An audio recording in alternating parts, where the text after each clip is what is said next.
Everyone, welcome back to my channel. And ये है what is democracy का part 3। What is democracy, why democracy का है ये पार्ट 3। तो हम लोगों ने पिछली बार पार्ट 2 पे रोका था, अब हम पार्ट 3 पे आ चुके हैं। एंड जहाँ पर से हम लोगों ने पिछली बार रोका था वहीं से हम लोग स्टार्ट करेंगे। एंड आपको कुछ याद तो हो गई what is democracy and Y democracy के बारे में। तो लेट्स बिगिन।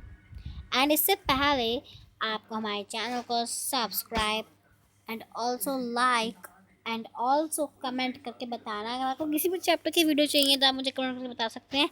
एंड कमेंट करना ज़रूरी है कि ना, अब मुझे मालूम होना चाहिए कि मेरी वीडियो कैसी बनी है। आपको अगर अच्छी लगे तो आप बताइएगा, नहीं अच्छी लगे तो आप भी बता दीजिएगा। Okay, and like and unlike में से कोई एक प्रेस जरूर कर दीजिएगा। हो सके तो लाइक ही करिएगा। अगर आपको कुछ भी मेरे पास से कुछ भी जानकारी आपके तक पहुंचती है तो please hit the thumbs up so हम स्टार्ट करते हैं। What is democracy and why democracy, है ना। आपको राइटिंग चाहे कुछ ना समझ में आए, बट है ना, I tell you. So please subscribe, like and comment also. Comment में आप भी बता सकते हैं, किस चैप्टर की वीडियो बनवानी हो तो आप बता सकते हैं, है ना। तो लेट्स बिगिन। पिछली बार हम लोगों ने यहाँ तक पढ़ लिया था। देखिए, आप देख सकते हैं, there was no way the ruling party should be defeated even if the people against it they are not fair election. मैं बताया था कि सभी के पास एक ही हमारे पास चॉइस हुआ करती थी, पीआरआई को वोट करना ही एक चॉइस बचती थी उनके पास। तो वो कर भी क्या सकते हैं, अगर आपके पास एक ही चॉइस हो तो आपको वही यूज़ करनी पड़ेगी ना, है ना। तो इसी टाइप से अगर आपके पास एक ही चॉइस हो तो आपको वही यूज़ करनी है, तो आपको वही यूज़ करनी पड़ेगी। अब तभी सब लोग पीआरआई को वोट करते थे, है ना। तो ये क्या हुआ, फेयर इलेक्शन हुआ? आप बताइए, कमेंट करके ज़रूर बताइएगा पीआरआई का इलेक्शन फेयर इलेक्शन हुआ या नहीं। वैसे मेरे ख्याल से तो नहीं हुआ, वैसे नहीं है, नो। क्योंकि एक ही जब लोगों के पास एक ही ऑप्शन है, अगर उनको पसंद हो या ना हो उससे उनको कोई फ़र्क नहीं पड़ता है ना। सो आगे देखते हैं, what can they add second feature to the understanding of democracy. Second feature में क्या क्या हम लोग ऐड करते हैं अंडरस्टैंडिंग ऑफ डेमोक्रेसी का अंडरस्टैंड करने के लिए। Holding election of any kind is not sufficient. Holding holding election का मतलब यहाँ पे क्या आ रहा है, होल्ड करना, मतलब उसको होल्ड कैच आउट करना, है ना। तो the election must offer a real choice between political alternative. एक रियल चॉइस होती है उनके पास बिटवीन पॉलिटिकल अल्टरनेटिव्स, है ना। उनके पास एक रियल चॉइस होती है। And it should be possible for people to use his choice to remove the existing rulers if they wish so, है ना। तो उनके पास जो भी विश होती थी, उनको जो अच्छी चॉइस लगती थी वो वही यूज़ करते थे ना। एक्सिटिंग रूलर्स, उनको जो भी रूलर्स अच्छे लगते थे, टू रिमूव द मतलब जो एक्सिटिंग रूलर्स पहले रूलर बन गए हैं, अब उनको तो हटाना पड़ेगा, ये उनको पसंद नहीं है तो उनको अपनी मर्जी अपनी चॉइस से उनको रिमूव करना होता है ना। तो सेकेंड फीचर क्या हुआ यहाँ पे, a democracy must be based on the free and fair election where those currently in power have a fair chance to losing। मतलब बस फेयर मतलब एक खुला चॉइस होता है, तो कि वो उस आदमी को, उस मैन को, उस रूलर को हटा सके जो उनको पसंद नहीं है, वो उनको हटा सके, है ना, अपनी चॉइस से। बट उनके पास फ्री एंड फेयर इलेक्शन ही हमारा सेकंड फीचर है ना, जो लोगों को मिलता है, मिलना चाहिए भी। We shall find out more about in chapter 3। हाँ, मैंने बताया था ना, चैप्टर 3 में हम इससे ज़्यादा बेटर पढ़ेंगे आगे। चैप्टर 3 जब आएगा तो हम लोग इससे ज़्यादा बेटर पढ़ेंगे, है ना। तो वैसे वन पर्सन वन वोट, ये भी एक हमारे यहाँ पे वो होता है फीचर, फीचर है ये, one person and one vote. ये हमारे यहाँ भी होता है ना, इंडिया में होता है ना, आपको पता ही होगा अगर आप इंडिया के हो तो। इंडिया में होता ही है ये सब। फ्री एंड फेयर मतलब फ्री एंड फेयर इलेक्शन तो होता ही होता है, 100% होता है। And one person one vote भी होता है, 101% होता है ये तो, है ना, 101% होता है। क्योंकि जो एक इंसान वोट देता है वही एक वोट माना जाता है और उसकी एक ही वैल्यू होती है, यानी कि रिच पीपल की वैल्यू बहुत बड़ी मानी जाएगी, ये स्मॉल पीपल की छोटी मानी जाएगी। ऐसा नहीं होता है हमारे यहाँ, नॉट लाइक दैट ना, इसीलिए। सो आगे बढ़ते हैं। एक minute. एयरलियर we read about how the struggle for democracy were linked to the demand of universal adult franchise। Universal adult franchise क्या होता है कि जैसे कि चाइना में कोई लोग रहते हैं और वो इंडिया में आके बस जाएंगे, है ना, तो उनको यूनिवर्सल अडल्ट फ्रेंचाइज दी जाएगी या नहीं दी जाएगी, बताइए। नहीं दी जाएगी ना। तभी अगर जो इंडिया के हैं उन्हीं के पास तो यूनिवर्सल अडल्ट फ्रेंचाइज है ना, बट जो चाइना से यहाँ बसे हैं आके उनके पास नहीं हो सकती ना। अगर वो हमेशा के लिए यहाँ रहें और नागरिकता मतलब सिटीजनशिप ज्वाइन कर लें तो शायद हो सकता है, बट इवन अदरवाइज ऐसा कुछ नहीं हो सकता है ना। तो आगे, this principle has now come to be accepted almost over the world। ये हर जगह ही होता है, over the world. yet there are many instances of dinner equal right to vote. सभी को इक्वल राइट टू वोट होने चाहिए और होते भी हैं इन मैनी जगहों पे, सभी जगहों पे होते हैं, बहुत सी जगहों पे।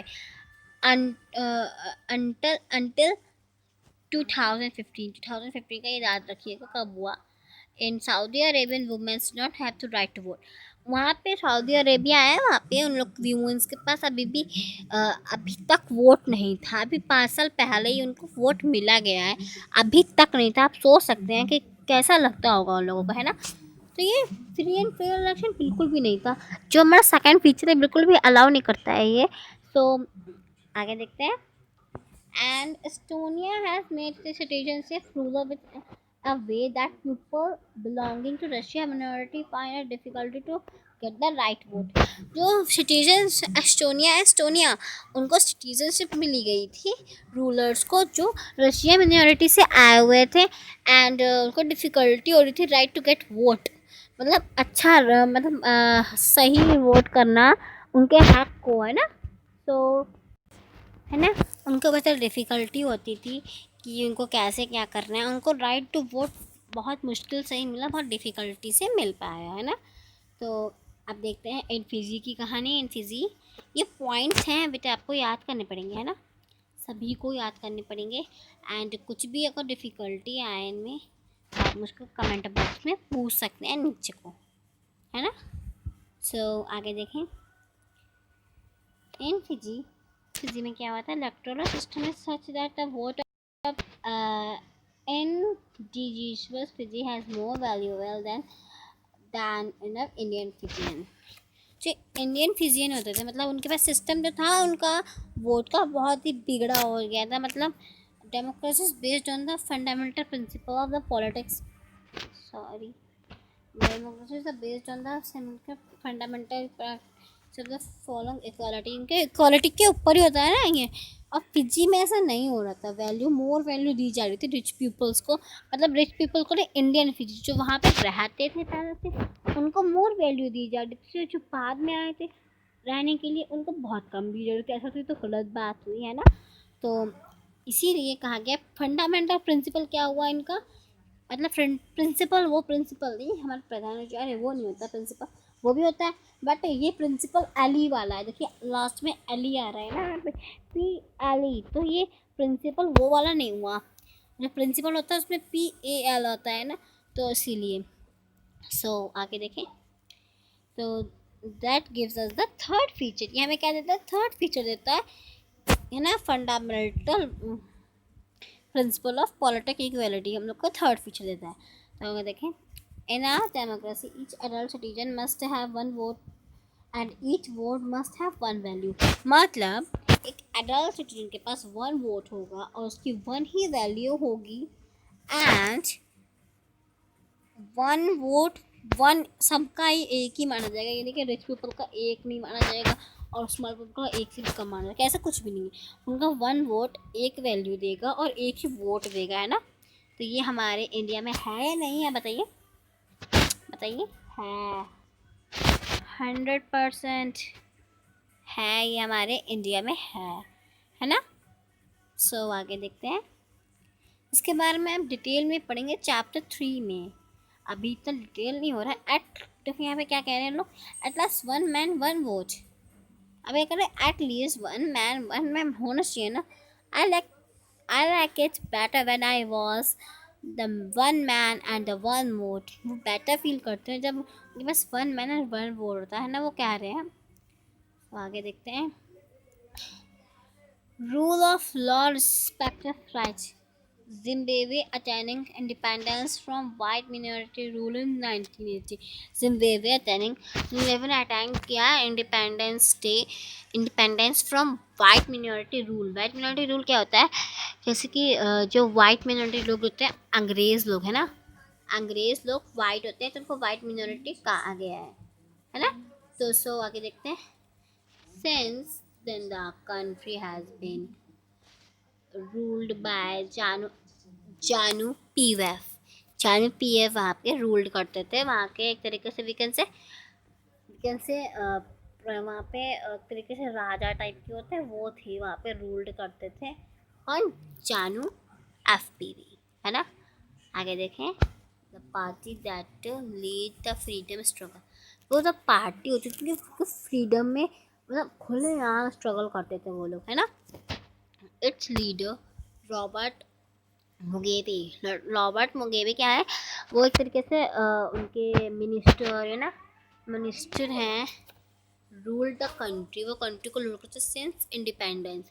इंडिपेंडेंस होने के बाद भी ऐसा होता था है ना। तो election were health regularly and always won the जानू पीएफ। जब भी इलेक्शंस होते थे हमेशा जानू पीएफ ही विनर बनते थे, हमेशा। क्यों बनते थे, क्योंकि भाई वो तो फ्रीडम मतलब खुलेआम स्ट्रगल करते थे इसलिए। आगे प्रेसिडेंट थे Mugabe, popular but also used unfair practices in election. वो अनफेयर कुछ भी अच्छा नहीं करते थे, लोगों को फोर्स करते थे कि हमारे जानू पीएफ को वोट करें। वो इस लालच में करते थे कि क्योंकि वो ही हमेशा बने प्रेसिडेंट, इसीलिए वो ऐसा करते थे। Over the years, his government changed the constitution several times to increase the power of the president and make him less accountable. उनके इंक्रीज करी गई पावर किसकी, प्रेसिडेंट की, and make him less accountable.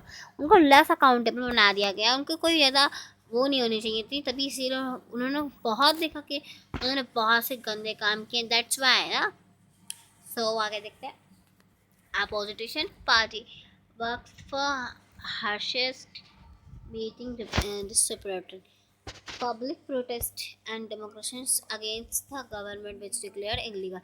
जिन्होंने किया था पब्लिक प्रोटेस्ट में, हम उनको फोर्स करते थे कि आप भाई हमारे जनू पीएफ को वोट करें एंड आपको ये होगा फ़ायदा एंड दैट्स ना लाइक दैट ना ऑल दैट। सो तभी ये जब क्या था, इलीगल, एक तरीके से सब इलीगल था है ना। तो आगे there was the law that limited the right and critical of the prime minister।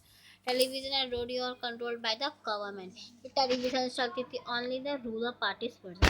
जो भी क्या टेलीविजन चलती थी, रेडियो चलते थे, सभी कंट्रोल में थे किसके, रूलिंग पार्टीज इन गवर्नमेंट की। गवर्नमेंट जो दिखाना चाहता था वही दिखाता था, जिसकी तारीफ होनी चाहती थी वही दिखाते थे वो लोग, कि ऐसे कि एनपीएफ की तारीफ होनी चाहिए, ये होनी चाहिए है ना, दैट्स टाइप है ना।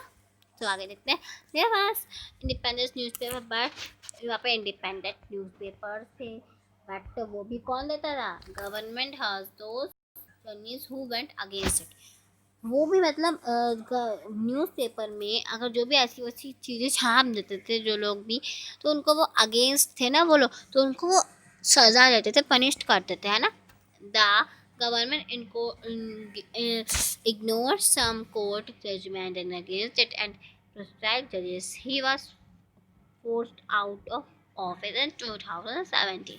मतलब वो गवर्नमेंट के जो भी जजेस के रूल्स होते थे वो भी फॉलो नहीं करा करते थे वो, क्योंकि वो बहुत ही प्राउडी थे, बहुत ही ग्रीड हो गए थे, और उनको लोगों को बहुत परेशान किया लोगों ने। तो लोगों ने उनकी शिकायत करी होगी, तो उन्होंने फोर्स मतलब उन्होंने फोर्स किया गया था ना उन लोगों को किया, उन्हें फोर्स कर मतलब उन्हें वोट दें है ना। तो तभी वो उन्होंने क्या किया, सारे लोगों ने उनको जज में कमेंट किए, जजमेंट करने के लिए ऐसा कुछ किया, जजमेंट्स उनके अगेंस्ट था ना, तभी फोर्स वन को 2070 में, कब हुआ, 2070 में।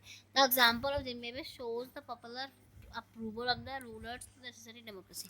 तो जो जिम्बाब्वे शोज करते हैं, उनका जो एग्जाम्पल शोज करता है ना, डेमोक्रेसी करता है ना, डेमोक्रेसी नेसेसरी है ना, होनी चाहिए हमारे approval, but it not sufficient. बस ये हमारे नहीं, हमारे यहाँ मतलब हमारे यहाँ की बात नहीं हो रही, ये किसी किसी के यहाँ नहीं है, तो इसीलिए इसको सफिशिएंट नहीं बोला गया।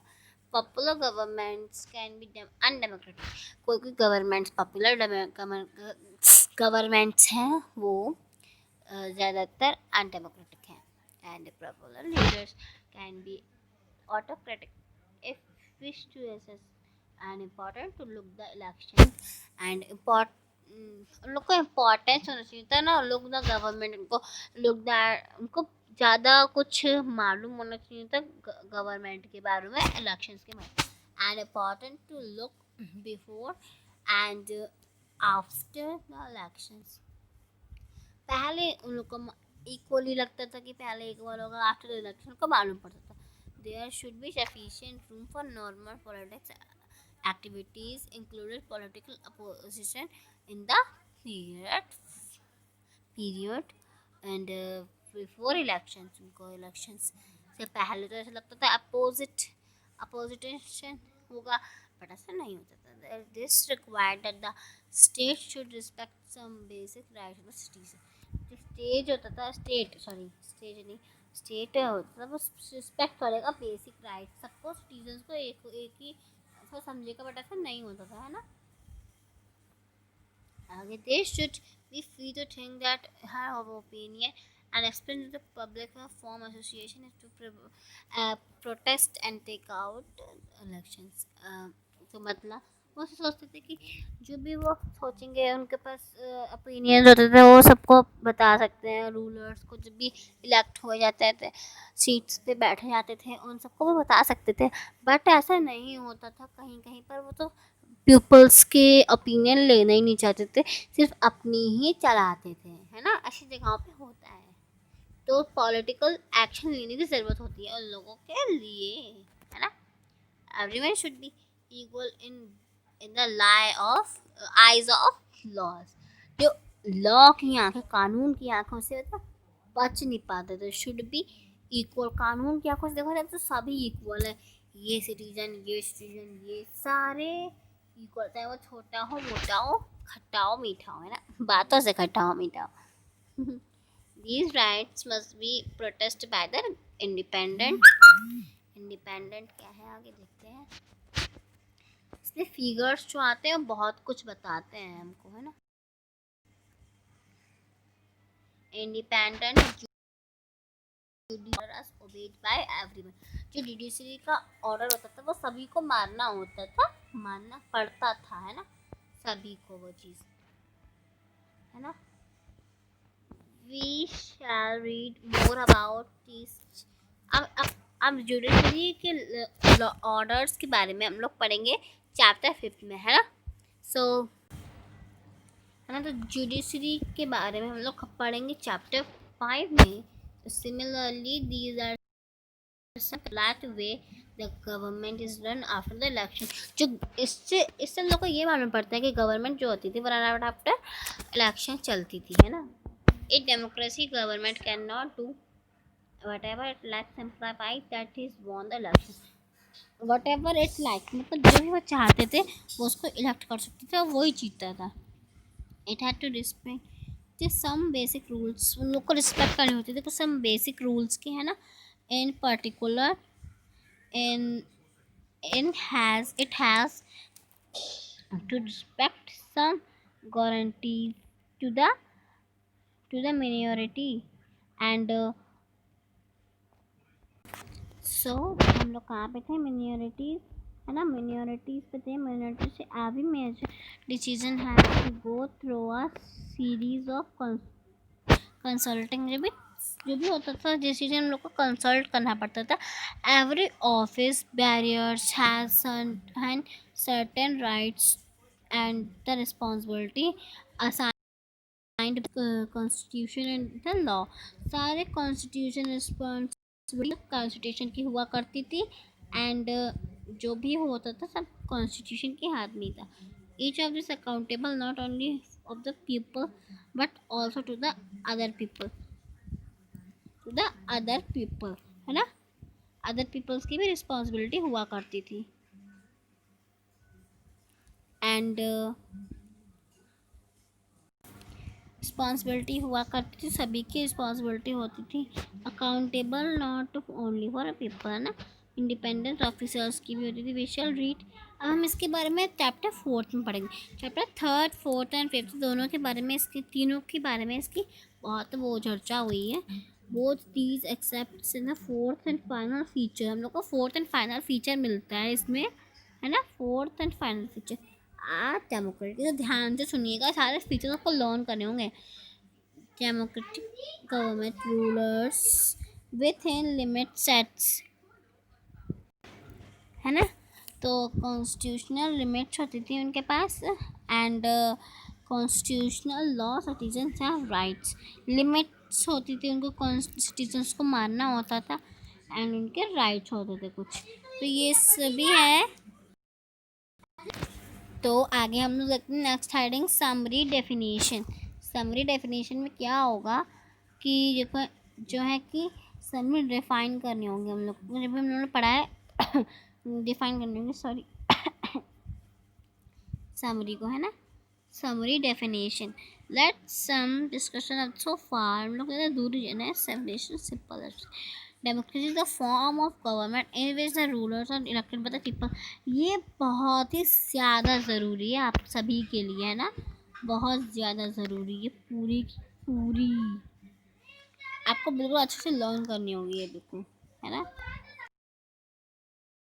होगी नहीं है ना, अच्छे से लर्न करनी है आपको ये, बिल्कुल। ये डेफिनेशन है, रियल डेफिनेशन किसकी, डेमोक्रेसी की, है ना, बिल्कुल अच्छे से लर्न करनी होगी, ये हर समय आपके काम आएगी।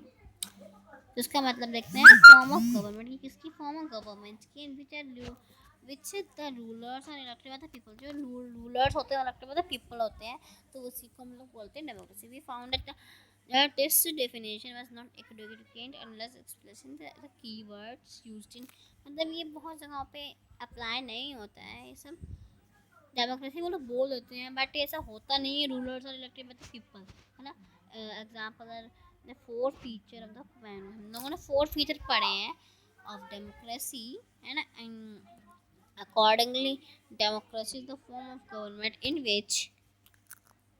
विच कैसी फॉर्म है वो, ruler are elected by the people, take all the major decisions, जो भी पीपल होते थे बाय द पीपल, सभी लोग rulers elected by the people जो भी होते थे वो मेजर डिसीजन से ही लिए जाते थे, है ना।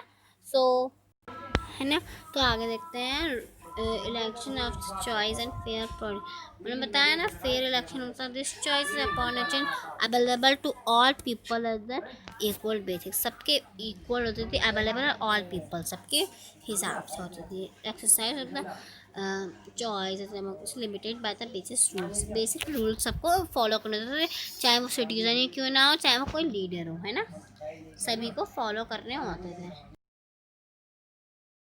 Y democracy and Y democracy, तो हम लोग व्हाट इज डेमोक्रेसी ही पढ़ रहे थे, इसके आगे तो भी बहुत है ना। तो अभी हम लोग पढ़ना स्टार्ट करते हैं इसका Y democracy.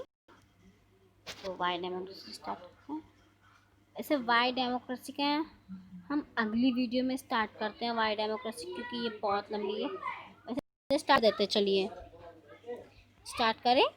Why democracy, why democracy सबका समझते क्यों डेमोक्रेसी, वाई डेमोक्रेसी क्यों क्यों होती है डेमोक्रेसी, क्यों ज़रूरी है हमारे लिए। आप कमेंट बॉक्स में कमेंट करके बता दीजिएगा क्यों ज़रूरी है ये हमारे लिए, ज़रूर करना है। कोई कमेंट ये नहीं कि आपने सिर्फ देख लिया, प्लीज़ कमेंट करने में क्या जा रहा है आपका, है ना। सो बताइएगा। An argument broken out and madam Leon, तो पूरी कहानी बताई गई है मैडम किसकी, लियोन्डो की। हम लोगों ने स्टार्टिंग में भी पढ़ी है, आपको घर में पढ़नी होगी क्योंकि मैं नहीं पढ़ा सकती हूँ, अगर मैंने पढ़ाया तो पूरी वीडियो इसी में निकल जाएगी। आप प्लीज़ घर में पढ़ लीजिएगा। Sorry to say that thing, but मजबूर हूँ, आपको पढ़ना पड़ेगा। घर पे पढ़ लिया। हम लोग आर्गूमेंट्स पे आ जाते हैं, आर्गूमेंट्स अगेंस्ट डेमोक्रेसी। आर्गूमेंट्स के अगेंस्ट डेमोक्रेसी देखते हैं। This conversation has been most of the arguments that routinely hear against democracy. सब लोग सुनते हैं कि अगेंस्ट डेमोक्रेसी के बारे में क्या क्या होता है। Let's go some arguments. सबके आर्गुमेंट्स हो जाते हैं। Leaders keep changing in a democracy. Leaders keep changing democracy. वो लीडर्स कीप मतलब बनाए रखें कि कोई चेंजिंग ना करे। This is the stability. ये बहुत बड़ी जिम्मेदारी है उन पे। Democracy is the all about politics, political. Democracy is political competition and power play. Democracy एक तरीके से पावर प्ले है लोगों के साथ में। एक पावर है जो उनको दिखानी होती है ना, दिखानी होती है सभी को, लोगों को, कि क्या है भाई वो पावर। जो ये पावर होती है इनको दिखानी होती है, लोगों को दिखानी होती है। And there is no scope for morality. कोई स्कोप नहीं होता मॉरलिटी का। So many people have to consulting democracy at reason delay. सबको लीडर्स की बात माननी होती है। तो ऐसा सब डेमोक्रेसी में होता ही क्यों है ना, ये सब पूछा गया। Elected leaders do not know the best interest in the people. Elected leaders होते हैं, उनके पास पीपल में कोई ज़्यादा खास इंटरेस्ट नहीं होता है। It leads to the best decision. ये बहुत ही बुरा डिसीजन है। लोग ऐसे आर्ग्यूमेंट्स करते हैं, है ना, ऐसा करते हैं आर्ग्यूमेंट्स। आगे देखते हैं। Democracy leaders are corrupted. मतलब करप्टेड होते हैं based on the electronic competition. बहुत ज़्यादा करप्टेड होते हैं इस कंपटीशन में। Ordinary people do not know what is the good for them. Ordinary people को ये नहीं पता होता क्या उनके लिए अच्छा है एंड क्या उनके लिए बुरा है। उनको ये नहीं पता होता। Should not decide anything. वो डिसाइड नहीं कर पाते, इसलिए गवर्नमेंट बनती है ना। एंड आगे देखते हैं। Are there some other arguments against democracy, है ना, some other arguments that you can think of. आप थिंक करके बता सकते हैं। विच ऑफ दिस आर्गूमेंट्स का मतलब मैंने आपको बताया ही नहीं। आर्गूमेंट मतलब कोई भी डीमेरिट्स, मतलब जो भी अच्छे नहीं होते हैं चीज़ें जो डेमोक्रेसी के बारे में, है ना, जो आप कमेंट में बता सकते हैं आपको क्या क्या डेमोक्रेसी में अच्छा नहीं लगता। आप भी डेमोक्रेसी के बारे में भी कुछ अच्छे से बता सकते हैं, है ना, नीचे कमेंट बॉक्स में। अब बता दीजिएगा, आप बताते नहीं हो मुझे पता है।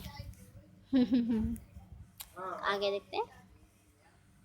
विच of these do you agree with. हम लोग देखते हैं इसके बाद में आपका क्या एग्री है या नहीं, कमेंट में बताइएगा ये भी clearly. Democracy is not magical solution for all the problem. एक मैजिकल सोल्यूशन नहीं है कि वो छू मंतर जादू मंतर करेगा, हाँ, वो आपकी सारे प्रॉब्लम्स ठीक करेगा। एक मैजिक की छड़ी थोड़ी ना जैसे घुमाए अब वो ठीक हो गया, है ना। एक मैजिक की झड़ी थोड़ी ना है जो ऐसे करके घुमाई और आपकी सारी प्रॉब्लम्स सही हो गई, है ना।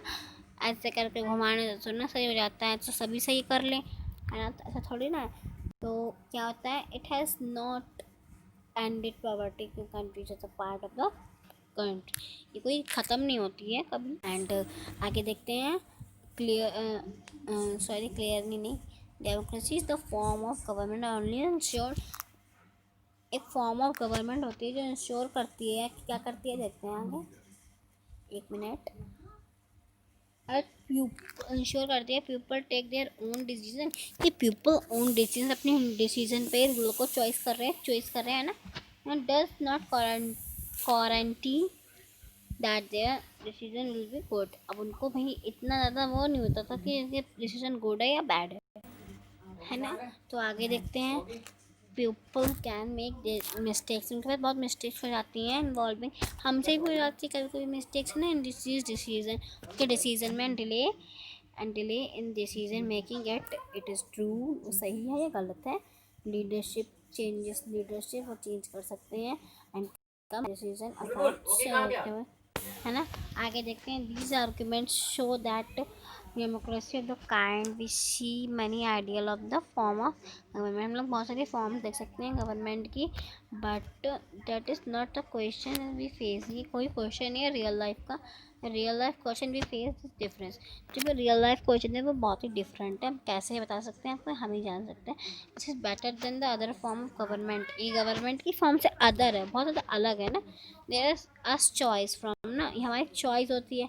बट जो हमारा प्रॉब्लम है वो हम डेमोक्रेसी से रिलेटेड नहीं है ना, तभी। एंड आगे देखते हैं arguments of the democracy. Arguments कहते हैं चाइना में फेमिन में was worst recorded famine in the history. World history में वो world recorded worst recorded famine थे। Nearly 3 crore people that from the famine. Nearly 3 crore लोगों को फेमिन की वजह से डेथ होनी पड़ी थी उनकी। And during those days, India's economic condition was not much better than China, yet India did not have any famine of the kind, and India has economic thinking, है ना। आज हम यहीं पे ख़त्म करते हैं, नेक्स्ट टाइम में आगे पढ़ेंगे। बाय।